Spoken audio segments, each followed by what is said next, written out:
स्वागत है आपका आपके YouTube चैनल मैथ वाला में। दोस्तों आज फिर से हम लोग नई श्रृंखला में 25 क्वेश्चन करने वाले हैं और देखते हैं क्वेश्चन किस लेवल के हैं। मिक्स्ड क्वेश्चन हम लोग करने वाले हैं।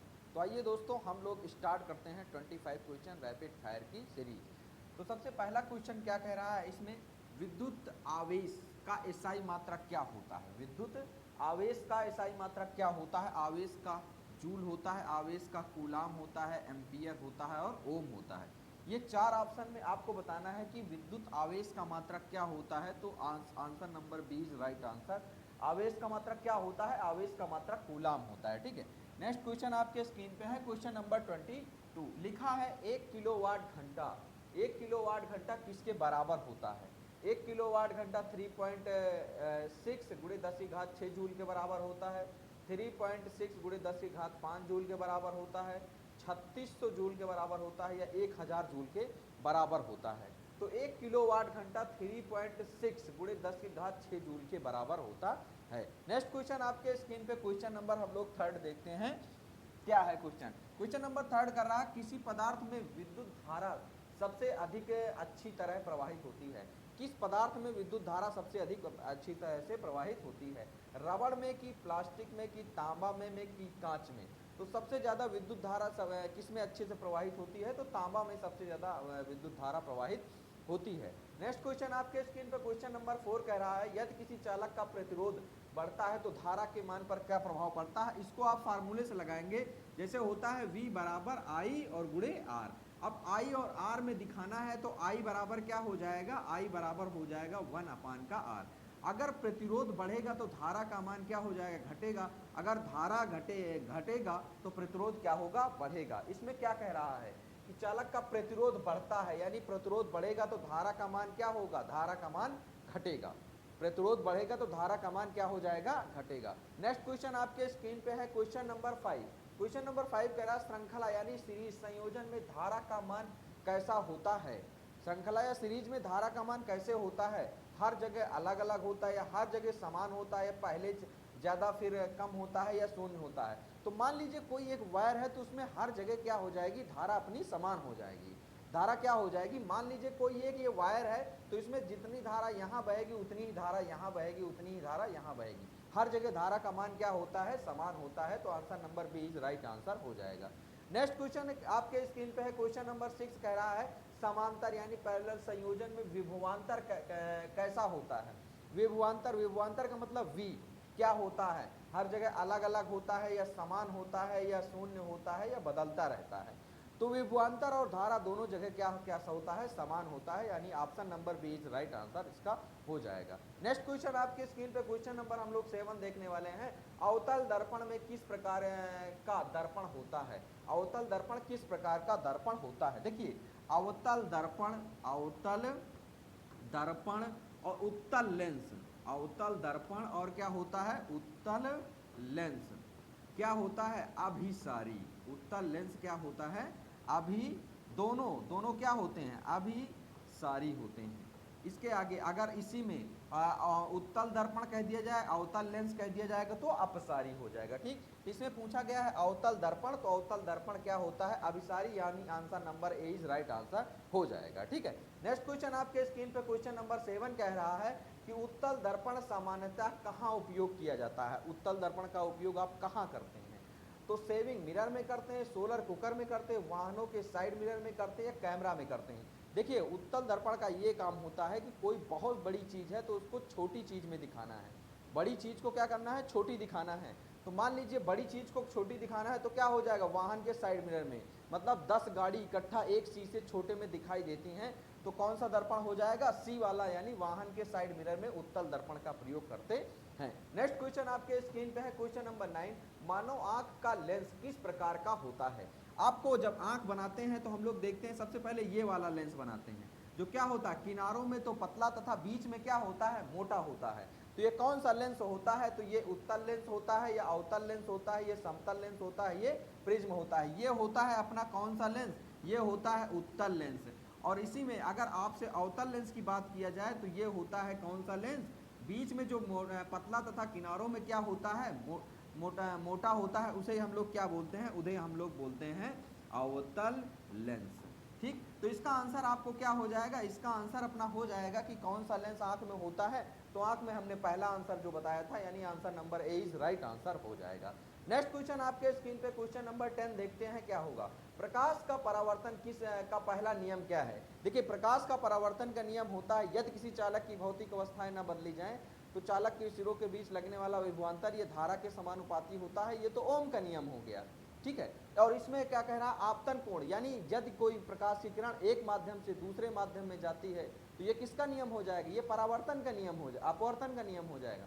और परावर्तन का नियम क्या होता है, परावर्तन का नियम ये होता है, ये मान लीजिए कोई किरण आ रही है और ये उसी माध्यम में वापस लौट गई तो ये जितना होता है, यानी ये आई बोलते हैं और इसको क्या बोलते हैं, आर बोलते हैं। इसको आपतित किरण बोलते हैं, क्या बोलते हैं, इसको आपतित किरण बोलते हैं, आपतित किरण। और इसको क्या बोलते हैं, इसको बोलते हैं परावर्तित किरण। तो इसी में हो जाता है ये आपतन कोण, आई किसको बोलते हैं, आपतन कोण और परावर्तन कोण, ये दोनों के मान क्या होते हैं, बराबर होते हैं। तो प्रकाश सीधी रेखा में चलता है, ये तो बात सही है बिल्कुल।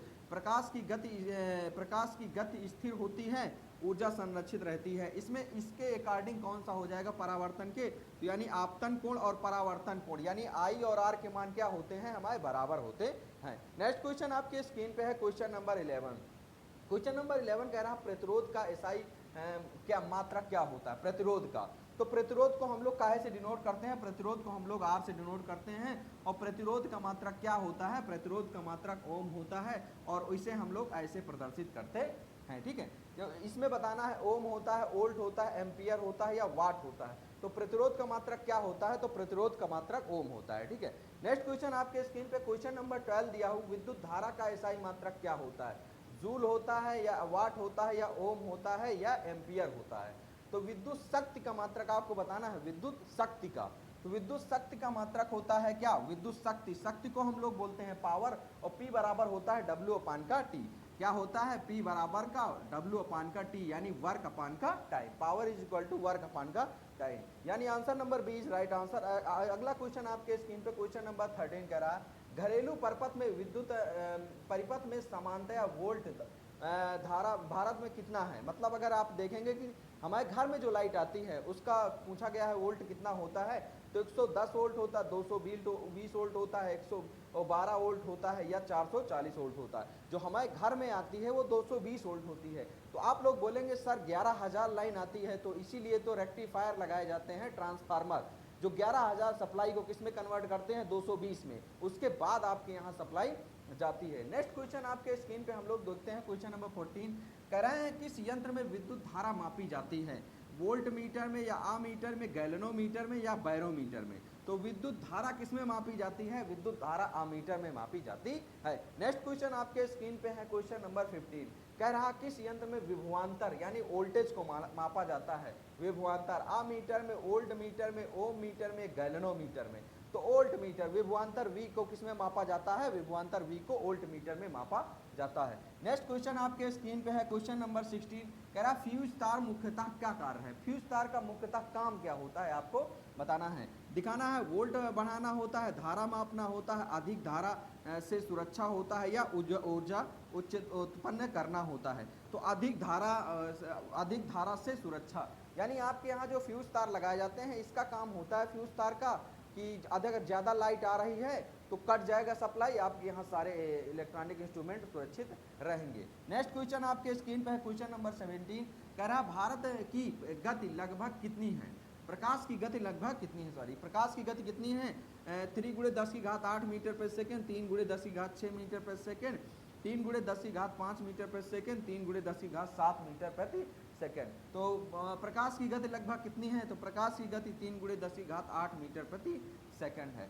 नेक्स्ट क्वेश्चन आपके स्क्रीन पे है क्वेश्चन नंबर 18 उत्तल दर्पण बनने वाला प्रतिबिंब कैसा होता है, उत्तल दर्पण में बनने वाला प्रतिबिंब कैसा होता है। उत्तल दर्पण में आपको बताना है कौन सा दर्पण लेना है, दर्पण लेना है उत्तल दर्पण। उत्तल दर्पण में बताना है कौन सा प्रतिबिंब बनता है। तो उत्तल दर्पण में जो प्रतिबिंब बनेगा हम आपको दिखा रहे हैं, जैसे देखिए अवतल दर्पण में तो कौन सा प्रतिबिंब बनता है, वास्तविक और उल्टा प्रतिबिंब बनता है। तो उत्तल दर्पण में कौन सा, हमेशा उत्तल दर्पण में जैसे मान लीजिए सपोज दैट अगर आप ऐसे लेंगे लेंस, अगर आप ऐसे पॉलिश करेंगे मतलब अंदर धंसा हुआ बाहर प्लेन मिरर होता है, तो जो इधर वाले प्रतिबिंब बनते हैं ना, जो राइट साइड वाले प्रतिबिंब बनते हैं वो आभासी होते हैं। आभासी प्रतिबिंब कैसे होते हैं? आभासी प्रतिबिंब हमेशा सीधे होते हैं, आभासी एवं सीधा। इसी में अगर आपसे अवतल दर्पण के बारे में पूछा होता तो वास्तविक और उल्टा बताते, तो आभासी एवं सीधा, यानी answer number B is right answer इसका हो जाएगा। नेक्स्ट क्वेश्चन आपके स्क्रीन पे हम देखने वाले हैं क्वेश्चन नंबर 19। क्वेश्चन नंबर 19 कह रहा है मानव आंख में प्रतिबिंब कहाँ बनता है? कार्निया पे बनता है, या रेटिना पे बनता है, या पुतली पे बनता है, या आइरिस पे बनता है? हम आपको बताए हैं नेक्स्ट क्लास में कि पूरे नेत्र के बारे में, तो इसमें रेटिना पर प्रतिबिंब हमारा बनता है, यानी रेटिना पे हमारा सबसे बेहतरीन, सबसे अच्छा। अगर आपसे पूछा जाए कि सबसे स्पष्ट प्रतिबिंब कहाँ बनता है, तो रेटिना में एक होता है पीत बिंदु, जहाँ सबसे एकदम क्लियर इमेज दिखाई देता है। आगे चलते हैं हम लोग क्वेश्चन नंबर 20 में, निकट दृष्टि दोष के निवारण के लिए कौन सा लेंस का प्रयोग किया जाता है? तो निकट दृष्टि दोष के लिए हम लोग एक वो याद कर, निकट दृष्टि दोष के लिए एक वो याद करेंगे, निकट दृष्टि दोष अवतल लेंस, और ये इसको इंग्लिश में क्या बोलते हैं? इसको इंग्लिश में बोलते हैं मायोपिया। ये तीनों नाम आप इकट्ठा याद रखिएगा, निकट, अवतल, मायोपिया। तो अब आप इसमें बताना है उत्तल लेंस हो जाएगा, अवतल लेंस हो जाएगा, बेलनाकार लेंस हो जाएगा, या प्रिज्म हो जाएगा। तो निकट दृष्टि दोष के लिए अवतल लेंस का प्रयोग होता है, तो ये अपना निकट दृष्टि दोष अवतल लेंस हो जाएगा। नेक्स्ट क्वेश्चन आपके स्क्रीन पे क्वेश्चन नंबर 21, दूर दृष्टि दोष किस लेंस से ठीक किया जाता है? दूर लेंस, उत्तल लेंस से, या अवतल लेंस से, या समतल लेंस से, या प्रिज्म से? अगर आप कहेंगे तो उत्तल लेंस के लिए कौन सा? उत्तल लेंस के लिए कौन सा? दूर दृष्टि दोष, और कौन सा लेंस? उत्तल लेंस। और इसको बोलते हैं इंग्लिश में क्या बोलते हैं? हाइपर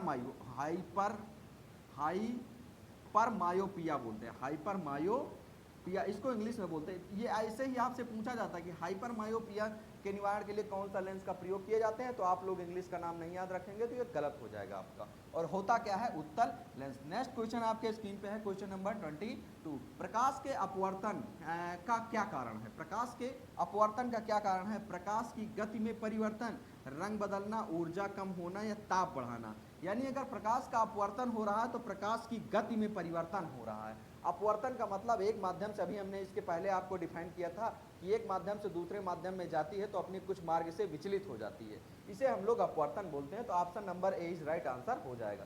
क्वेश्चन नंबर 23 आपके स्क्रीन पे है, प्रिज्म से गुजरने पर श्वेत प्रकाश क्या बनाता है? छाया बनाता है, स्पेक्ट्रम बनाता है, प्रतिबिंब बनाता है, या किरण बनाता है? तो कोई मान लीजिए कि ये प्रिज्म हो गया, हम आपको बता दे रहे हैं, ये अगर निकलेगा तो किस में डिवाइड होगा? 7 रंग में डिवाइड हो जाएगा। इसे हम लोग क्या बोलते हैं? विबग्योर, VIBGYOR, यानी सबसे कम विचलन कोण किसका होता है? रेड का, और सबसे अधिक विचलन कोण किसका होता है? बैगनी का। ठीक है, आगे देखते हैं। तो इसका आंसर क्या हो जाएगा? प्रिज्म यानी स्पेक्ट्रम हो जाएगा। नेक्स्ट क्वेश्चन आपके स्क्रीन पे क्वेश्चन नंबर है 24 कह रहा विद्युत धारा का मात्रक क्या होता है? विद्युत धारा मतलब का सूत्र क्या होता है? तो विद्युत धारा V बराबर क्या होती है? विद्युत धारा V बराबर क्या होता है? IR। विद्युत धारा V बराबर क्या होती है? IR। तो ये ओम का नियम होता है, ये ओम का नियम होता है, लेकिन धारा पूछा गया है। I बराबर क्या होता है? I बराबर होता है Q अपान का T। I बराबर क्या होता है? I बराबर का Q अपान T। धारा मतलब I पूछा गया है, हमने ओम का नियम V बराबर IR आपको बता दिया एक्स्ट्रा नॉलेज में। नेक्स्ट क्वेश्चन आपके स्क्रीन पे है, लास्ट क्वेश्चन इज विद्युत शक्ति का सूत्र आपको बताना है। विद्युत शक्ति का ये 4 ऑप्शन दिए गए हैं। P बराबर VI दिया गया है, V बराबर IR दिया गया है, I बराबर Q अपान T दिया गया है, और W बराबर F इंटू S दिया गया है। अगर आप इसका सूत्र बताना चाहेंगे तो विद्युत शक्ति P बराबर VI होता है, हमने आपको इसका बता दिया। और आपको इस W में एक क्वेश्चन दे रहे हैं कि हमको बताना है कि प्रतिरोधों का जो समांतर क्रम होता है उसका फार्मूला बताना है। कौन सा? प्रतिरोधों का समांतर क्रम। अगर समांतर क्रम, प्रतिरोधों का समांतर क्रम का फार्मूला क्या होता है, ये आंसर आप कमेंट बॉक्स में नीचे कमेंट करके बताइएगा SW में। तो दोस्तों आज की क्लास यहीं तक, मिलते हैं नेक्स्ट वीडियो में। जय हिंद दोस्तों, थैंक यू।